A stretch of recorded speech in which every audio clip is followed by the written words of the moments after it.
But a look beneath the surface reveals some shocking truths about their society. Head to head, these two males right here, head to head fight. Well, they have another side to them. They can be aggressive and nasty, just like we can. Do dolphins have more in common with us than we'd like to think? A probing look into the private lives of dolphins.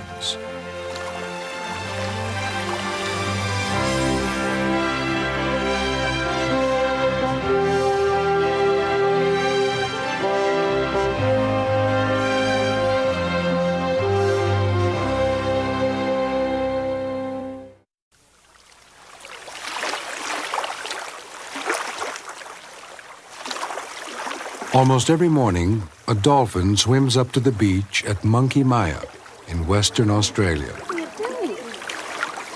What's it doing? Everyone knows who she is. The one with the scars on her back from a sunburn that nearly killed her a few years ago when she got stuck on a sandbar. Her name is Holyfin. Holyfin is generally considered the matriarch of Monkey Maya. Very pregnant at the moment. Not sure of her age, but close to 30 years. She's a lovely old lady. Holyfin's daughter, Nikki, is also a regular at the beach, along with her son, Rabble. He's a little one. Hello, darling. Between the two martyr boys, I say my name, some people... Bottlenose dolphins have been visiting here for at least 30 years. And for just as long, people have been making the trek to this remote spot for a chance to commune with the world's friendliest wild animals.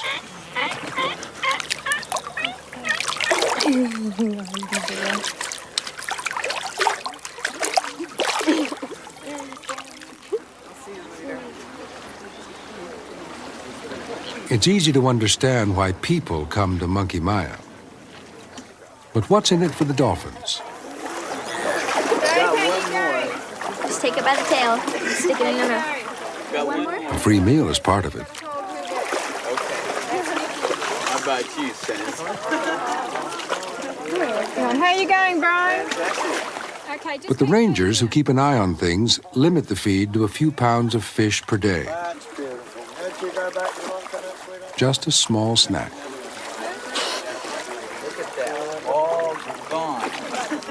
And when it's over, the dolphins often stay at the beach and mingle with the crowd.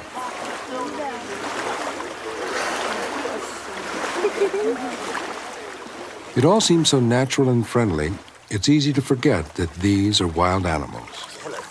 Hello, Fishy. Parents who wouldn't let their children near a strange dog have no fear of these 300-pound predators. And what other wild animal would ever get this close to a human?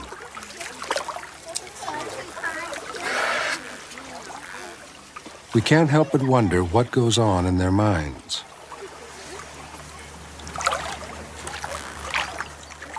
They seem to crave social contact as much as we do. How much like us are they? How do they live their lives?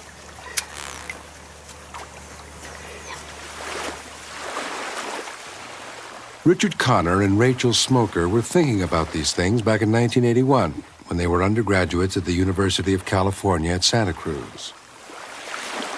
Well, we'd both been interested in dolphins for a long time. And a woman who had been to Australia, to Shark Bay, came to Santa Cruz and did a little song and dance and told us about the dolphins there and that there's nobody there studying them. And we both decided we had to go. They spent that first summer watching dolphins from the beach, becoming familiar with the 8 or 10 regular visitors.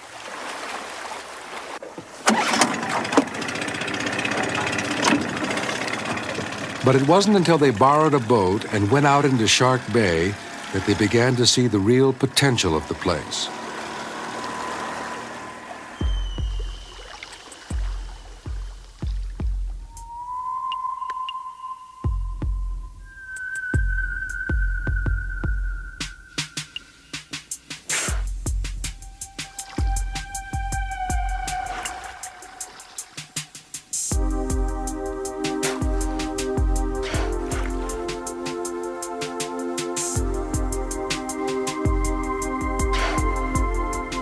We went out there and we saw about 100 dolphins and photographed them. We saw dolphins that we didn't see again for 5 years. It was like 2 days in which everybody in the bay was in that area, so it was incredible.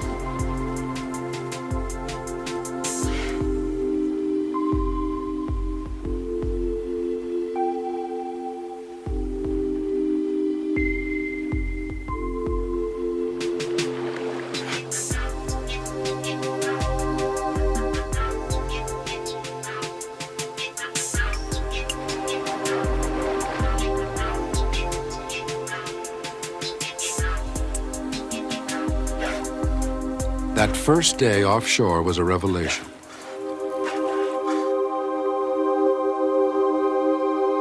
The clear, quiet waters of Shark Bay would make it possible to study wild dolphins in a way that had never been done before.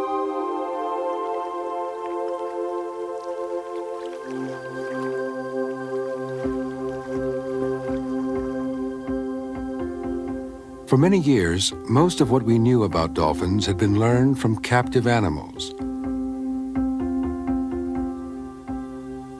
Early on, it was found that the bottlenose variety has the biggest brain for its body size of any animal besides humans. Much of it seemed to be devoted to sound processing. They use a type of sonar called echolocation, and they produce an amazing variety of whistles, clicks, and pops. But other types of dolphins manage the same thing with much smaller brains. As performers in marine parks, the bottlenose have always impressed trainers with their ability to learn complicated routines.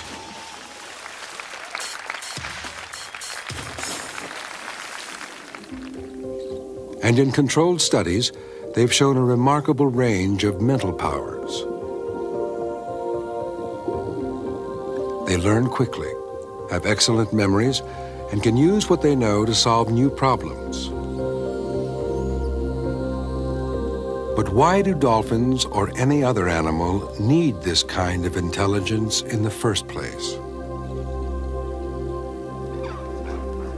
Chimpanzees and a few other species also have large brains and clever minds. And human beings with their large brains have always wondered why. Yes, anthropologists and biologists have been interested in the origins of intelligence since at least Darwin's time. And it's been difficult for us to figure out why some species have large brains and others don't. I mean, we know that human intelligence is a lot of its tool use, a lot of its language, and yet you have species like chimpanzees with very little tool use, no language, dolphins, elephants, very few. And so what do they have in common?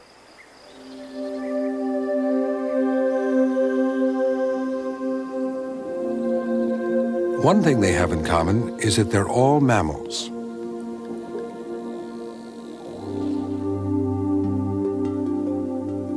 "55 million years ago, when the ape ancestor was living in the trees, another early mammal called Mesonyx ventured into the water to find food. Over time, its descendants grew more adapted to life in the sea. Bodies became streamlined, forelegs became flippers, and hind legs gradually disappeared. This was the ancestor of all whales and dolphins, an air-breathing mammal modified by evolution for life in the sea. Until recently, dolphins appeared to have little else in common with the other large-brained species. However, that changed when we began looking at how they live their lives in the wild.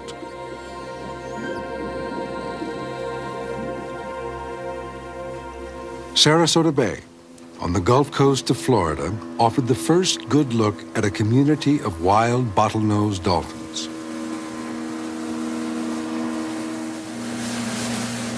Randy Wells has been following their lives since he was a senior in high school. I feel like I know more about many of these animals out here than some of the people I went to high school with in the same area 20-some years ago. We've been keeping close track on them, on some of them now, for 22 years.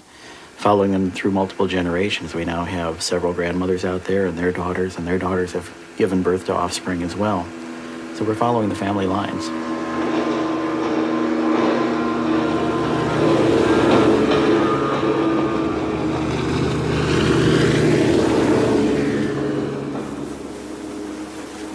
These are streetwise urban dolphins, accustomed to dodging boats and people. Yeah, there's some moving right down here. The water is murky. Visibility isn't great. But Randy and colleagues Blair Irvine and Michael Scott have managed to piece together the architecture of dolphin society here in this bay. Time? 11:41. Thank you. They've done it with thousands of hours of survey work, 38. systematically recording every dolphin sighting. That's 36, so it's the male pair I was talking about before. Location is Quick Point. That's right. Quick point. Slow travel. Slow travel over shallows. Yes. How old are these guys, Randy? They're in their late teens. They're about a year apart in age. We've known 36 since 1975, and 38 we first identified in 1980. They're formed a very tight bond. Randy knows 150 animals by sight. But to be sure, every sighting is photographed, so the ID can be verified later. See how distinctive the fin is on 38? He's got a cut-off tip and then two low notches. The dorsal fins are the most reliable way of telling one dolphin from another. 36 is a much more rounded fin, a pointier fin on top of the straight right area. here. It's 38, it's 36. Just about every dolphin encountered in the past 20 years has been cataloged. More than 1,200 altogether from 120 miles of coastal waters between Tampa and Fort Myers. I think it's this one. Yeah. There's two of them in here. Pictures from each group sighting are compared with the ones on file to confirm which dolphins were seen.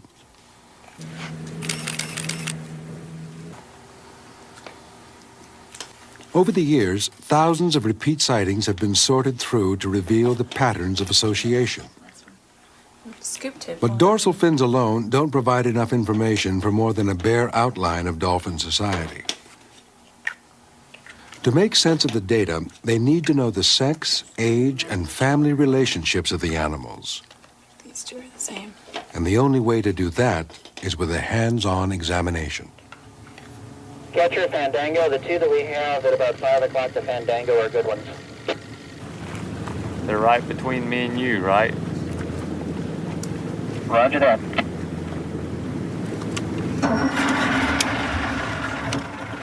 Larry Fulford is a commercial fisherman. But once or twice a year, he works for Randy Wells as a dolphin catcher. Together, they followed a pair of animals into shallow water. RV, Fandango. To capture them safely will take perfect timing. Be ready, Jay. See him there? Yeah, I see him. All right.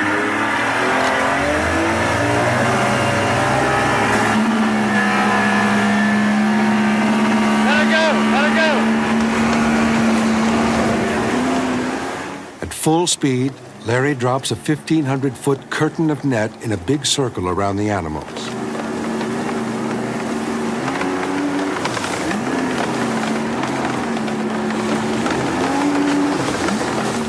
Meanwhile, the rest of the team moves in. Biologists, veterinarians, dolphin handlers, and a small army of volunteers.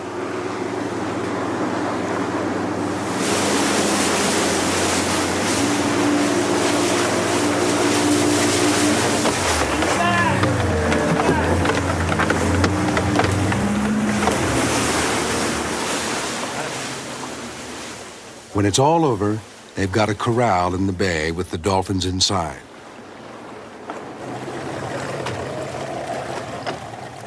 The plan is to spend the next hour learning as much as possible about these animals, and then let them go. They try to avoid handling very young or very old dolphins, but occasionally one is caught by mistake. This time, they're after a single female in her 20s, but they've also gotten a mother and her year-old calf.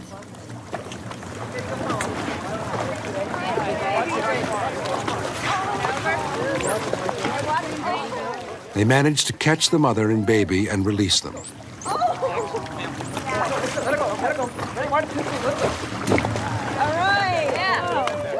But when the single female sees them leave, she decides to do the same.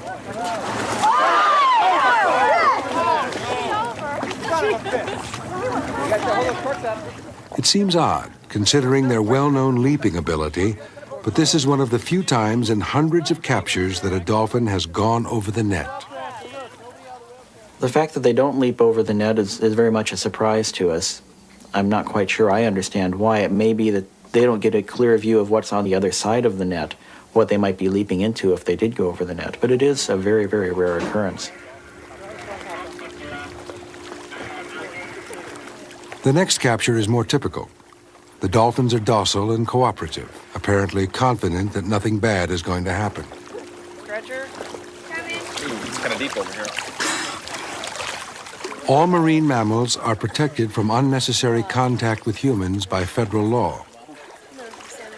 But this project is considered so beneficial to the dolphins themselves that a special permit is granted for the work. After 22 years, these researchers are as much concerned with conservation as they are with dolphin society. The work that we're doing has some pretty obvious conservation benefits. With the large-scale die-offs of bottlenose dolphins in different coastlines around the U.S. and other dolphins around the world, and with the impacts of human activities in the Sarasota Bay Area, it's become of great importance to learn what the health status is of the animals in the Sarasota Bay Area, to learn what kinds of contaminant loads they are carrying and how those are changing over time, and then look at how improvements in the environment relate to changes in the lives of the dolphins. Each animal gets a complete checkup on the lab boat. Don't touch it, sweetie. Over the past decade, most of the dolphins in Sarasota Bay have been examined at least once, so their sexes are already known. The ages of animals born before the study began have been learned by examining their teeth. The oldest are in their 40s and 50s. Okay. This one is a 10-year-old male. Randy has known him since he was born. This is a chance to find out how he's progressing through his life, check his health, and look for possible signs of trouble. Keep the head weighted down. Throughout the process, a suction cup microphone records his whistles. 27.5, left over right. Blood samples are checked for contaminants like pesticides and heavy metals. They're also used for genetic testing to see who his father is and how the family lines are connected. Those who've been through it all before, like this 38-year-old male, are very patient with the process. Umbilicus, 119. But this 3-year-old doesn't like the doctor any more than most babies do.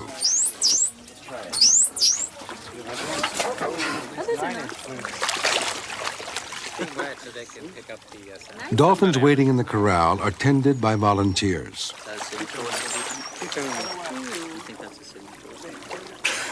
While they wait, their whistles are recorded by Layla Saig from the Woods Hole Oceanographic Institute. Dolphins begin whistling at birth and soon develop their own unique signature whistles. Researchers suspect that these signatures play a key role in dolphin communication. They may use them like names to keep track of each other in a murky underwater world.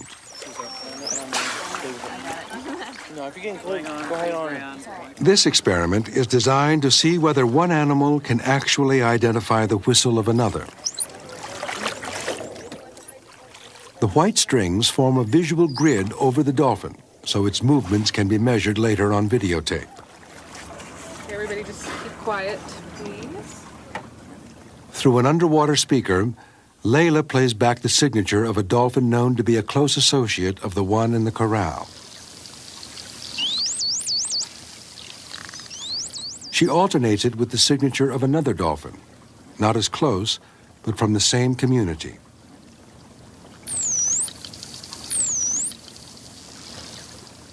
Analyzing the tapes later, she finds that the dolphin reacts more strongly to the sound of her friend, evidence that she recognizes that individual. There have also been reports of dolphins using each other's whistles.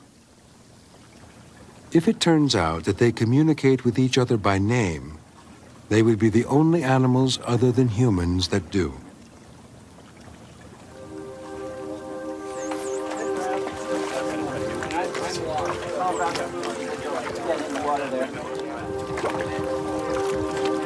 There are a couple of breaks on the right. 3, 2, 1.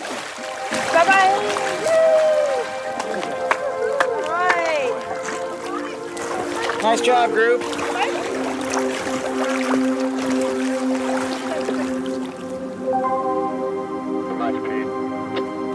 A decade of capture and release work has filled in the background of almost every dolphin in the bay.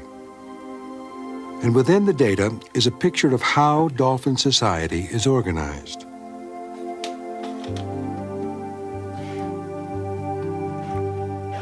Just about 100 dolphins live in the bay.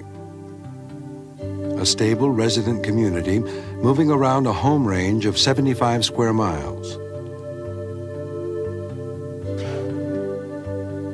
Females have calves from their early teens until well into their 40s. Bands of related females swim together, feeding, socializing, even babysitting for each other.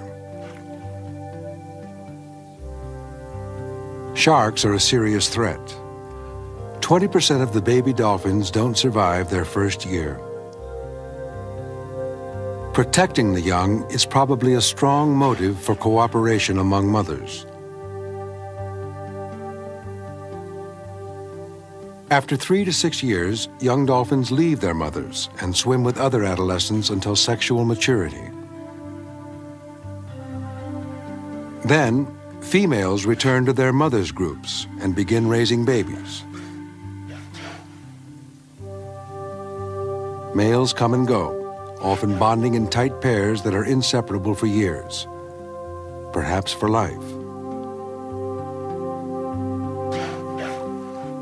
Within the community, individuals form small, constantly changing groups. Joining, splitting up, rejoining in different combinations.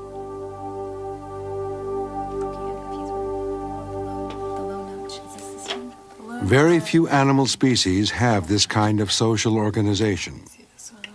But one that does is the chimpanzee. So here is something that the animals with the largest brains share in common. Long lives, stable communities, and fluid social groups. We don't always stop to think about the fact that most mammals are not very social. But real complex sociality, where individuals live all of their lives together in face-to-face groups, that's a very rare phenomenon. Obviously, humans do it. Chimpanzees, many of the primates do it, and dolphins do it. The social patterns may have to do with food. Wild chimps often feed on fruit trees, and dolphins feed on schooling fish, both widely scattered sources. Small foraging parties are more efficient than large herds and safer than going alone. But small groups also lead to close encounters between individuals. And this is where the mind of a social animal is revealed. If you go back 30 years or so, when I started in the business, if you described an animal, any animal of the species would do for the whole species. And now we realize that these complex species like chimpanzees and dolphins, the individuals have individual personality, and that these interweave in their lives in complex ways. Just as we would never think of studying humans without taking the individual into account, The same is true of these other complex species. You must know individual histories to really get an account of how these animals are behaving. A little bit shallow if you wouldn't mind. She can get right in there if she wants to. If she doesn't, the further you go out, the further she will go out. All you'll do is end up getting your knickers wet, isn't that right? Perhaps the best place ever found to observe the private lives of dolphins is Monkey Maya. 4 feeding dolphins at least, which will be spread along a little. The work begun 10 years ago by Richard Conner and Rachel Smoker has provided a close-up look at what goes on between individuals. A team of researchers works out of a trailer on the Monkey Maya campground, dividing their time between field work and analysis back in the States. Andrew Richards is doing his doctoral thesis on the social lives of female dolphins. Rachel Smoker is doing hers on communication.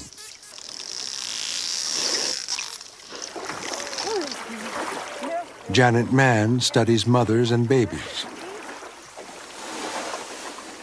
And Richard Conner works on the males. Together, they've logged thousands of research hours.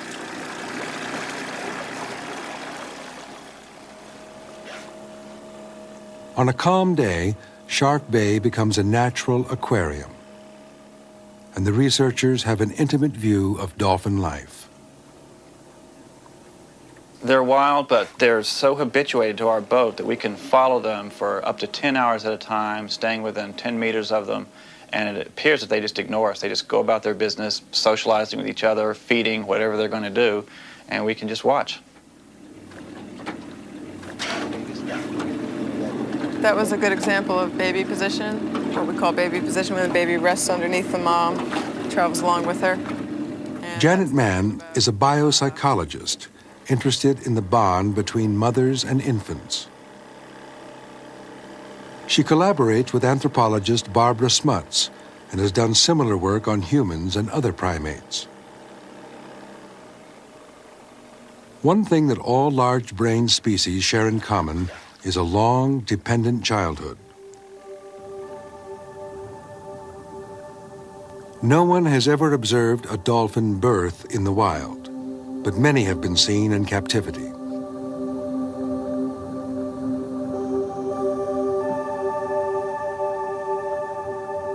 Dolphin babies are physically precocious. They have to swim from the moment of birth, but they remain dependent on the mother for up to 6 years.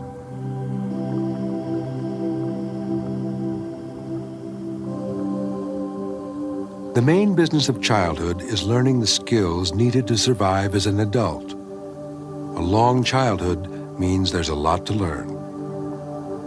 Yeah, we're following Yoda. She's a new baby this year. And she's pretty independent. She's been going well over 100 meters from her mom. Yoda will be nursing full-time for at least another year or two. But she's already practicing the hunting skills she'll need as a fish eater. She's snacking on some tiny fish, little garfish. Okay. There you go. She just snapped at one. Oh, no, don't lose it on the boat. Yoda is one of 25 babies that Janet studies. Some of them leave their mothers frequently, going off for hours at a time. And at 13, 14, I see her mom do a pinochle. One thing Janet would like to know is how they find each other after a separation. 6, I think, 6 or 7 at 03. Today, she's following Yoda, while Rachel stays with Yan, the mother. So that's good. Rachel plans to record any whistles the two may exchange while getting back together. I was going to stop listening. There he is. Can you hear that? It's Yoda's signature whistle. So I can see Yoda. Yoda's beelining towards us.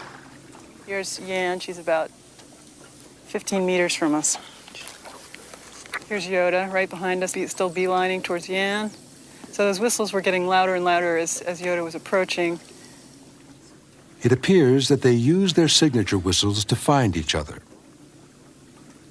But why do these vulnerable babies leave their mothers in the first place? If a baby leaves the mother, it's probably under much higher risk of predation or getting stranded or lost from the mother, and might be very difficult to find her, which is death to an infant if it can't find its mother. Why do they have to do it? That's a puzzle.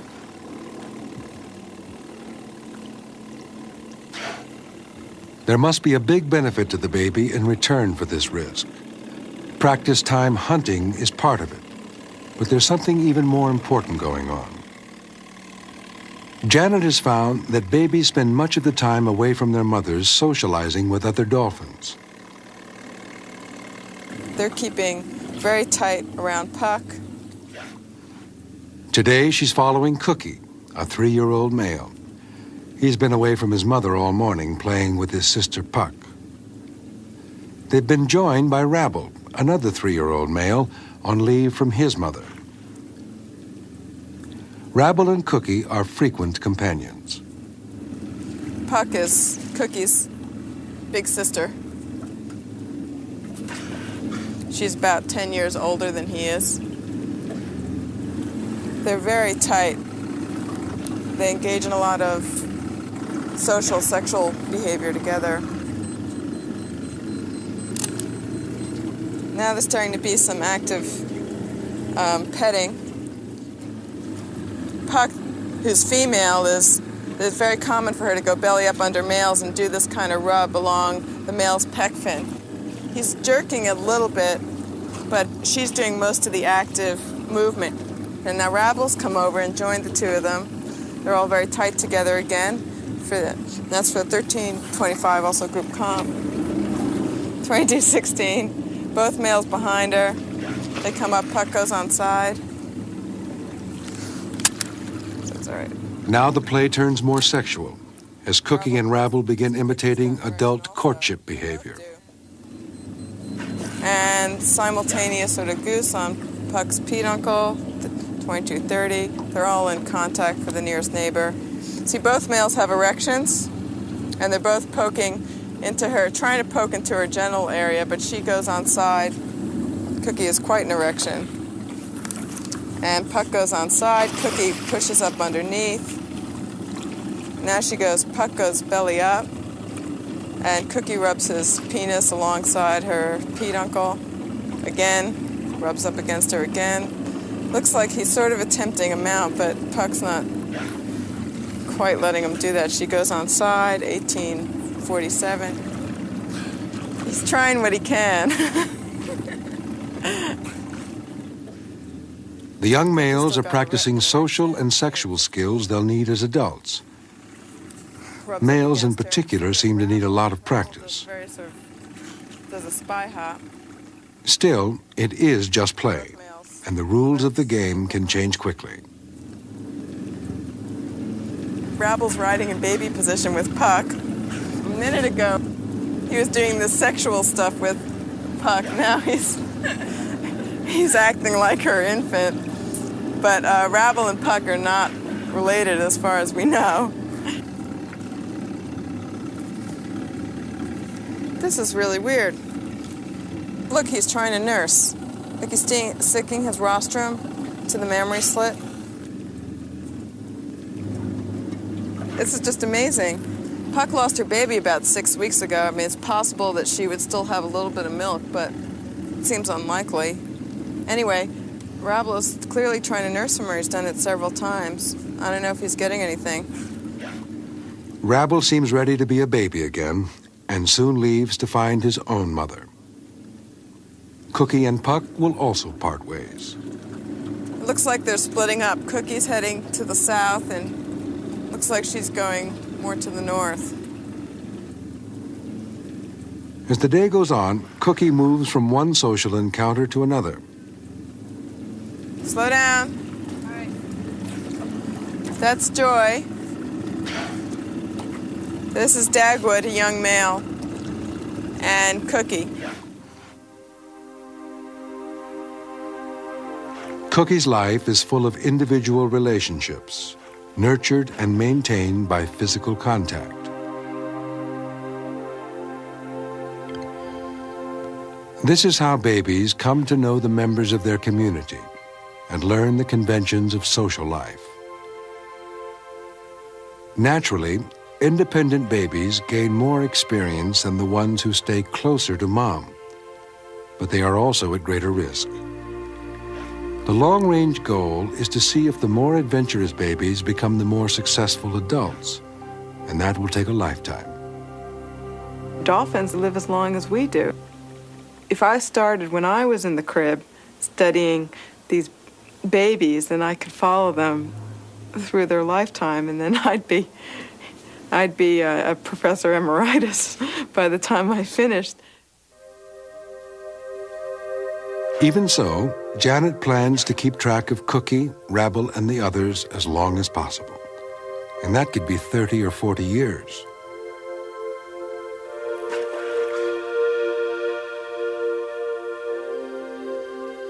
Answers come slowly.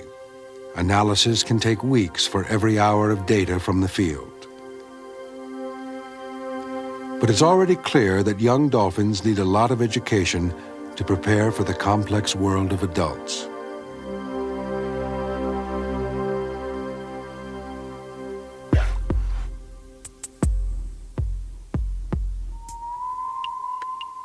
Like the male dolphins in Sarasota Bay, the males of Shark Bay are almost always seen in tight pairs or triplets. Richard Connor has spent more than 1,000 hours in the field, watching these partnerships in action.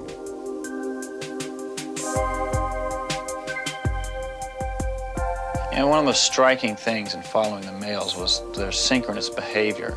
You just see them often surface in just exact, precise synchrony, and you'd see them perform displays around females that were like anything you've seen dolphins trained to do in captivity, you know, leaping out in opposite directions or crossing in midair, beautiful synchronous underwater ballets around the female, amazing. And we think it could be two things, sort of signaling to each other that we're very tight, or perhaps a message to other dolphins that we're very tight and you have to watch out for us. Richard noticed that male pairs would often come into the beach with single females. If the female tried to get away, they'd chase her down, sometimes biting and snapping.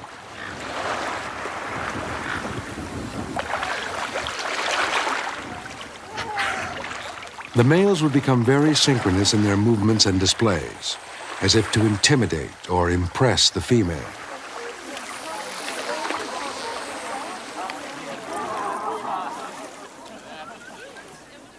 He often saw the same thing offshore, sometimes involving more than one female and more than one male coalition. That's interesting. That's the two females who are being herded. They're side by side and surfacing synchronously there. And all the males of the two different coalitions right behind. These episodes of herding might last from several minutes to several weeks. Richard thinks that it's a part of dolphin courtship. Basically, we believe that herding is a strategy to monopolize the females, to prevent the female from having access to other males and other males from having access to the females. We think that by herding females, males are increasing the chance that they'll be the father of the offspring. The females have their own agenda. Andrew Richards has seen them help each other escape from male harassment. And they may have some choice in their mating partners. But female strategies are less obvious than the males, and it will take more time to learn how they work. Females may prefer one male over another, or even within the herding context itself, it may be that females will try to escape harder from one alliance of males than from another alliance of males. And we certainly see that outside of the herding context, certain males and females appear to have special friendly relationships, which indicate to us that there certainly are other kinds of relationships and other kinds of mating strategies. For example, the old female holyfin who comes into the beach and takes fish, we often see her off with a couple old males, slashing crinkles, and they'll be petting with Holy Fin. And even when she's pregnant, even at a time when she couldn't possibly conceive. And why would they bother except that they have another kind of relationship? Still, there is a dark side to dolphin sexual politics that seems out of step with their popular image. A lot of people have had sort of a false notion about what dolphins are really like. I mean, dolphins can be wonderful and friendly and a lot of good things, but like any complex mammal or any not very complex mammal, they have another side to them. They can be aggressive and nasty, just like we can. Sometimes male aggression has an almost ritual quality. In this case, a male named Patches is ganged up on by his own partners and another coalition.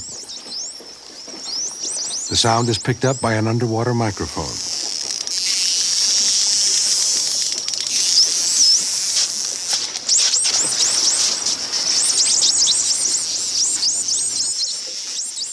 There's no way of knowing what Patches did to provoke this abuse. But he disappeared from the bay and was never seen again.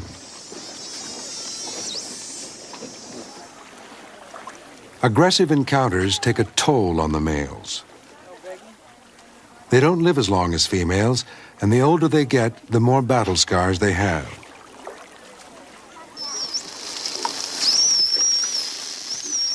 Disputes sometimes arise between coalition partners. Longtime allies Snubby and BB had been getting along fine until they were joined by 6 other males. Then, for some reason, they begin having a tiff.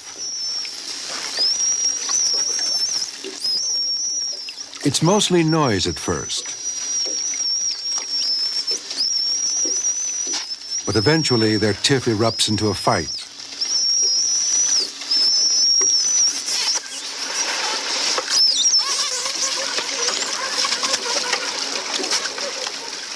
It doesn't last long. An hour later, they'll be friends again. It typifies what kind of a complex society they live in and how context-dependent their interactions are. How you're getting along with somebody depends on what you're doing and also who you're with. Like, I might get along fine with another individual as long as we're alone, but if somebody else shows up who likes me and I like them but hates this other individual I'm with, then I might turn on them. That's what goes on in the dolphins' lives. Relations are most complex between coalitions. Richard's been with 2 pairs of males since early this morning. It's Wave and Shave along with Spud and Astro. There they go again, very tight. At the moment, they're traveling with a mother and calf. These are all the males behind the female and calf who just dove, petting between 2 of the males there, and they go shooting down after the female. They seem to be interested in her. It's not hurting yet.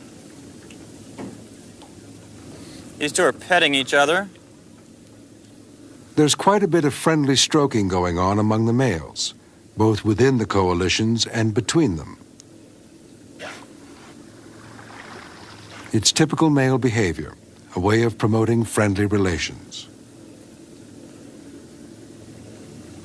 Ooh, that's a little synchronous turn for the males there. That was Spud and Shave.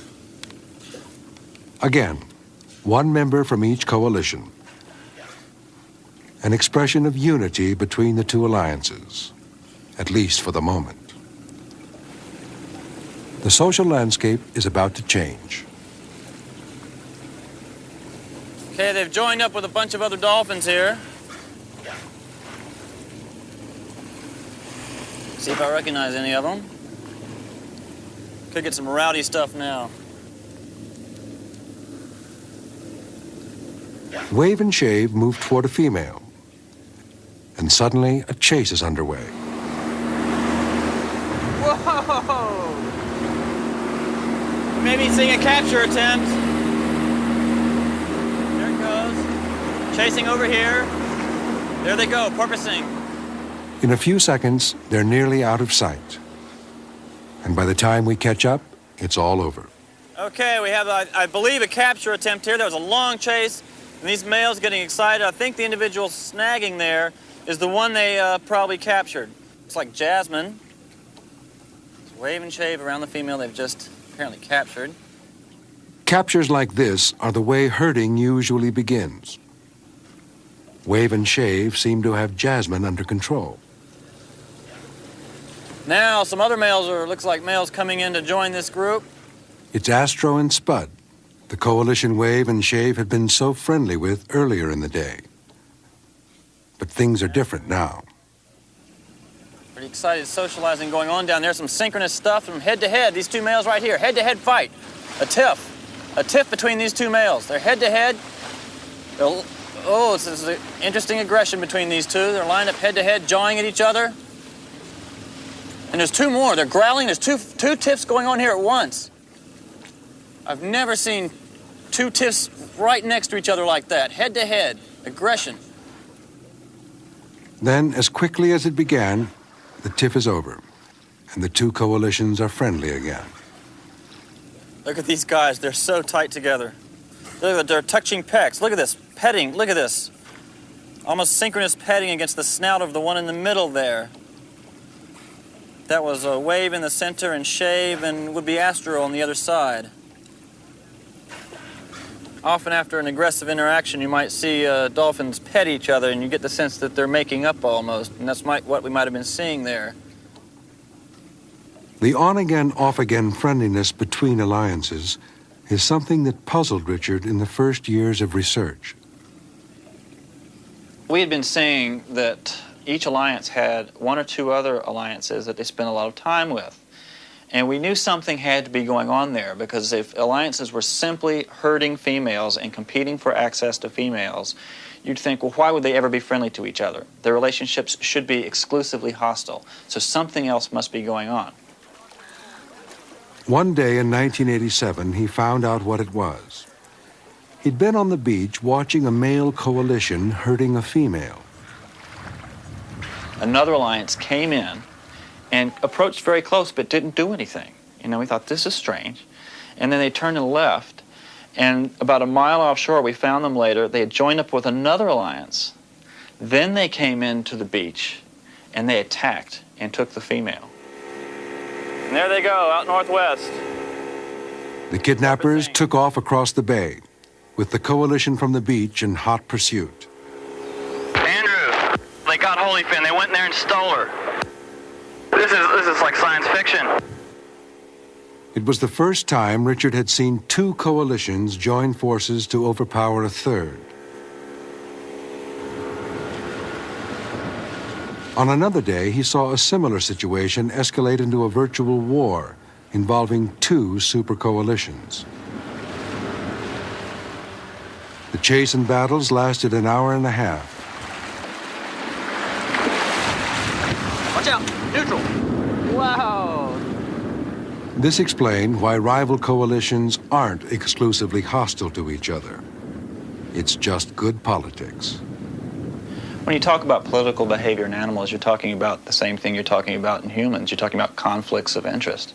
And in animal societies, individuals need to cooperate together sometimes, but they're also in reproductive competition with each other.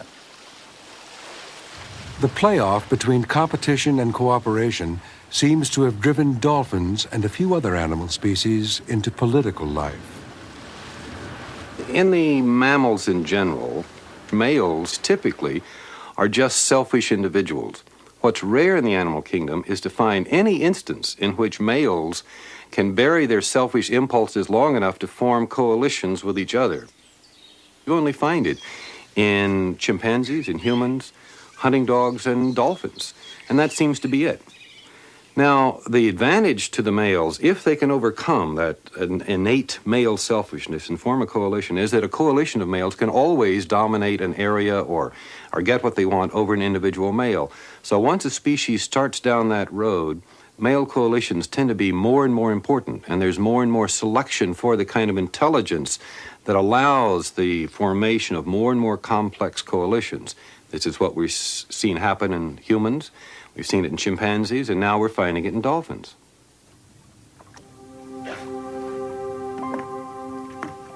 Long lives, complex relations, social sex and friendly physical contact, making up after fights, years of parental care invested in the young, political intrigue. These are the hallmarks of social life among the large-brained mammals.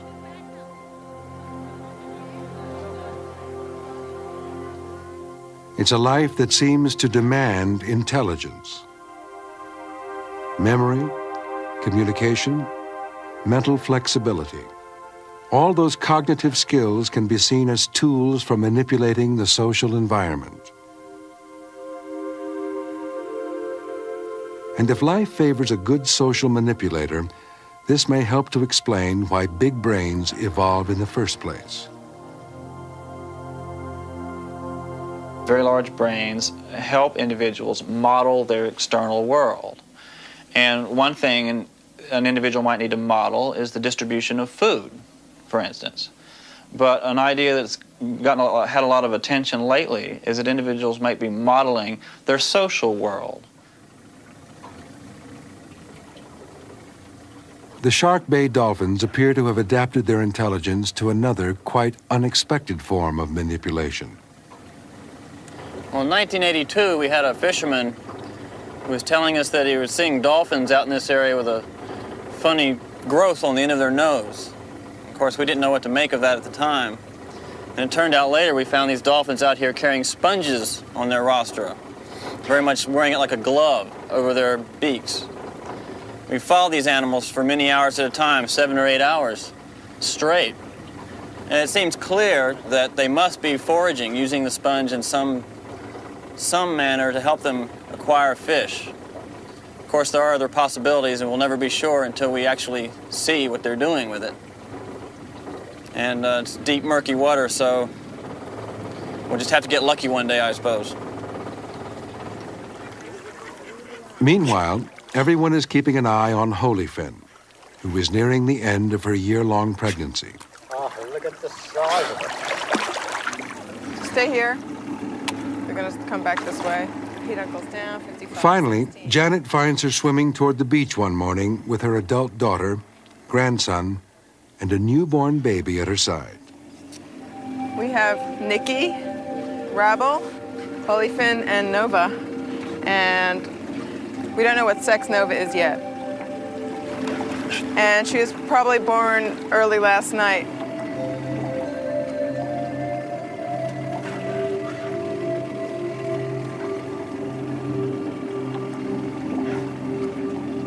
Like any proud mother, she can't resist showing off her new baby.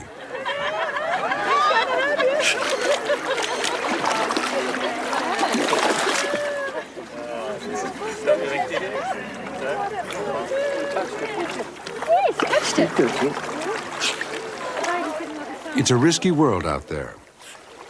Many babies don't make it beyond their first year.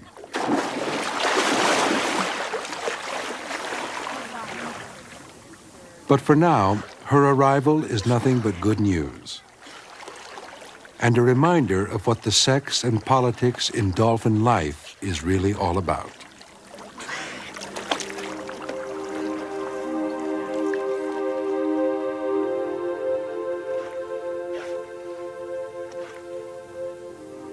Long-lived animals require long study.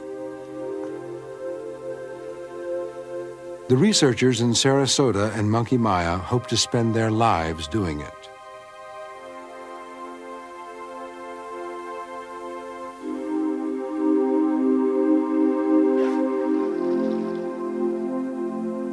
If they succeed, their work may help us understand all social animals a little better, including ourselves.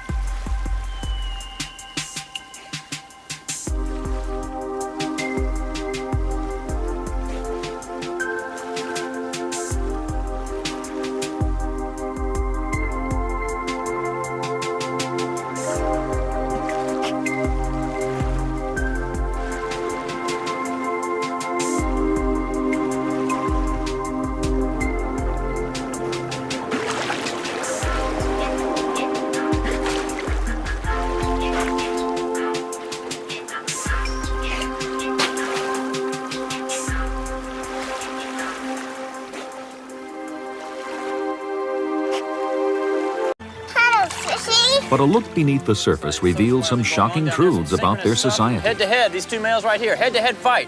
Well, they have another side to them. They can be aggressive and nasty, just like we can. Do dolphins have more in common with us than we'd like to think? A probing look into the private lives of dolphins.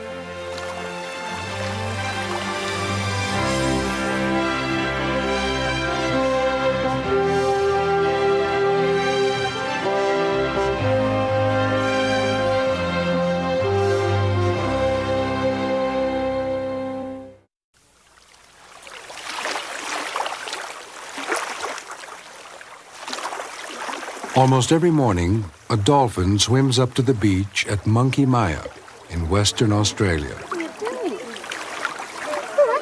doing? Everyone knows who she is. The one with the scars on her back from a sunburn that nearly killed her a few years ago when she got stuck on a sandbar. They're Holyfin. Her name is Holyfin. Holyfin is generally considered the matriarch of Monkey Maya. Very pregnant at the moment. Not sure of her age, but close to 30 years. She's a lovely old lady. Holyfin's daughter, Nikki, is also a regular at the beach, along with her son, Rabble. He's a little one. Hello, darling. Can you come? Between the two marker boys, I say my name to some people. Bottlenose dolphins have been visiting here for at least 30 years. And for just as long, people have been making the trek to this remote spot for a chance to commune with the world's friendliest wild animals.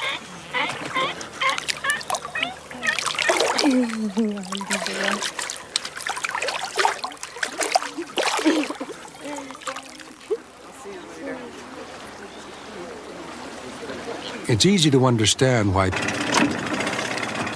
But it wasn't until they borrowed a boat and went out into Shark Bay that they began to see the real potential of the place.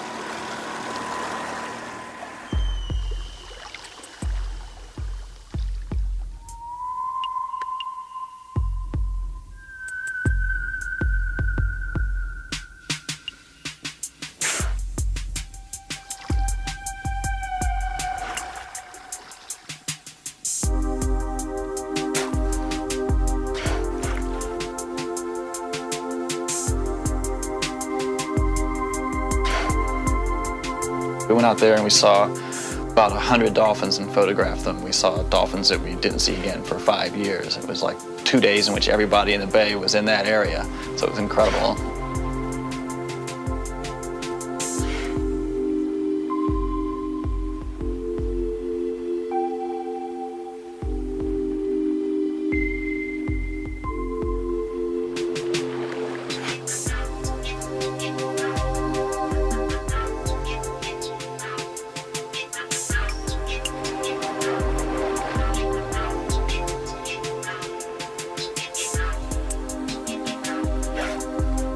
That first day offshore was a revelation.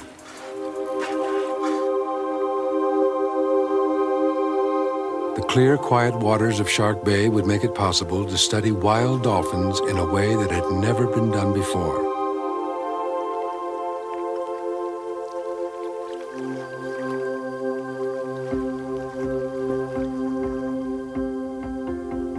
For many years, most of what we knew about dolphins had been learned from captive animals.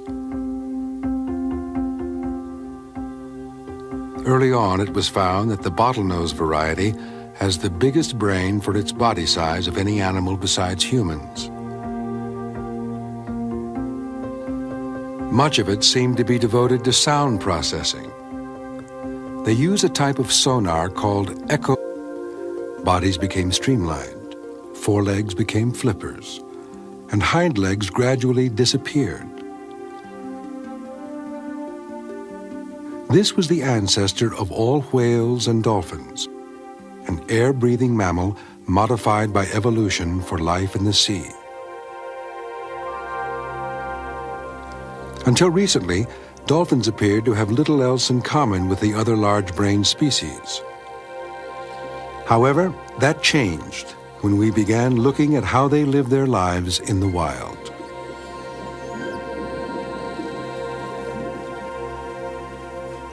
Sarasota Bay, on the Gulf Coast of Florida, offered the first good look at a community of wild bottlenose dolphins.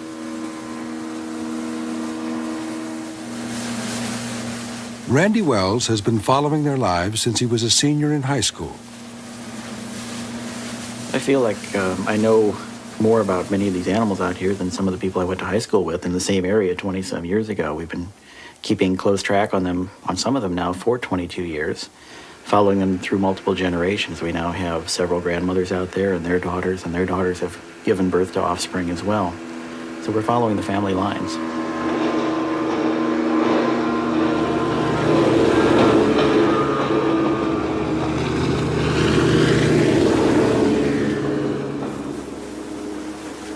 These are streetwise urban dolphins, accustomed to dodging boats and people.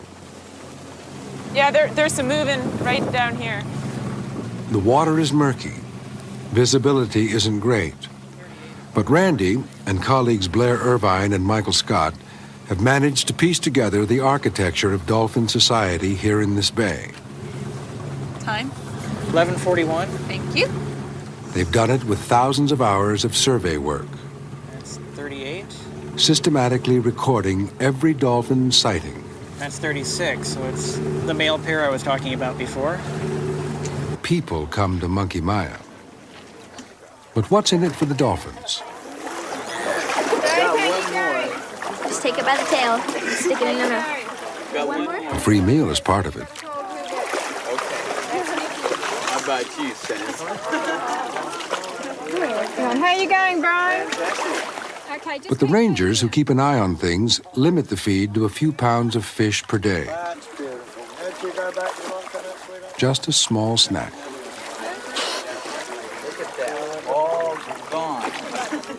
And when it's over, the dolphins often stay at the beach and mingle with the crowd.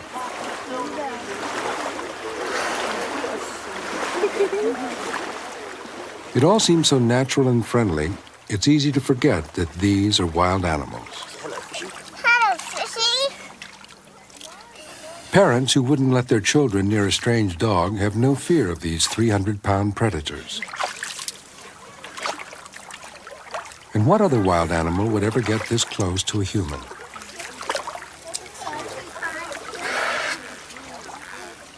We can't help but wonder what goes on in their minds.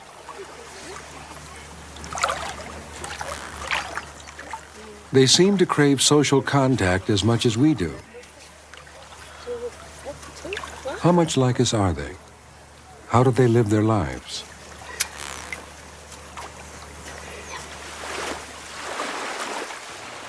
Richard Connor and Rachel Smoker were thinking about these things back in 1981 when they were undergraduates at the University of California at Santa Cruz. Well, we'd both been interested in dolphins for a long time. And a woman who had been to Australia, to Shark Bay, came to Santa Cruz and did a little song and dance and told us about the dolphins there and that there's nobody there studying them. And we both decided we had to go. They spent that first summer watching dolphins from the beach, becoming familiar with the 8 or 10 regular visitors. Co-location, and they produce an amazing variety of whistles, clicks, and pops. But other types of dolphins manage the same thing with much smaller brains. As performers in marine parks, the bottlenose have always impressed trainers with their ability to learn complicated routines.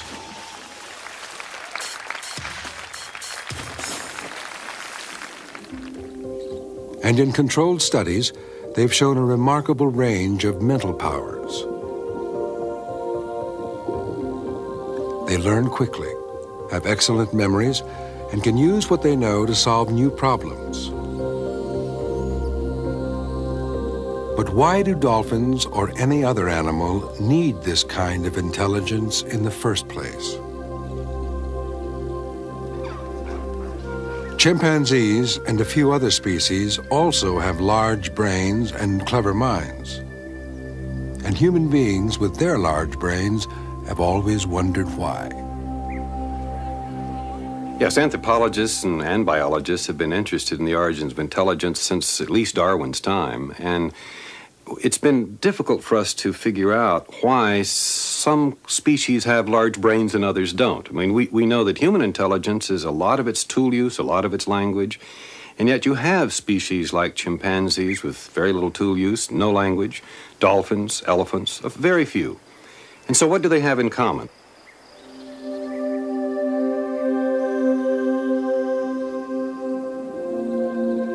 One thing they have in common is that they're all mammals.